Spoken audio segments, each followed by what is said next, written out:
Before we get into the video, do not forget to like, comment and subscribe. So the 16-year-old teenager that was stabbed to death in the Stretford area has been named locally as Kennie Carter. Again, this is a 16-year-old boy that was killed. So far, 4 boys have been arrested in connection with the senseless crime, where teens are killing teens yet again. The 4 boys are believed to be aged between 15 and 17 years old.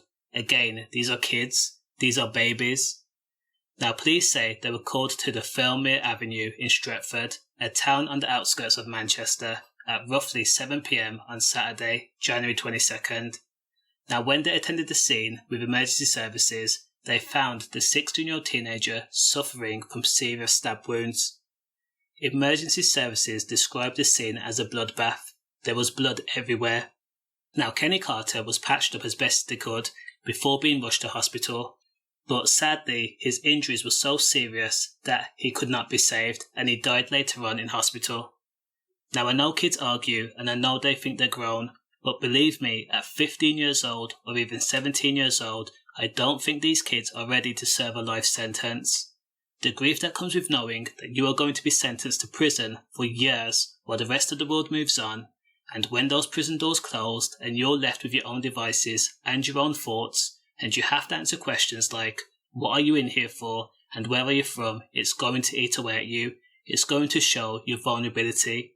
And at that point, you're going to revert back to a child. Now, if any of these 4 kids are involved with the crime, i.e. the murder, then these kids are probably going to snitch on each other anyway, because it's all about self-preservation. They don't have the concept or the ideology to understand what they've actually done. Now, since the saddening death, tributes have flooded in, which makes the crime that much harder to accept. Close family and friends have regarded Kennie Carter as a beautiful soul that was taken far too soon. Another person described the 16-year-old as a lovely person who had a cheeky smile. Now you have to think to yourself, why would a 16-year-old teenager deserve to be stabbed to death in such a public way? People are choosing to kill for stupid reasons all the time. Stay safe.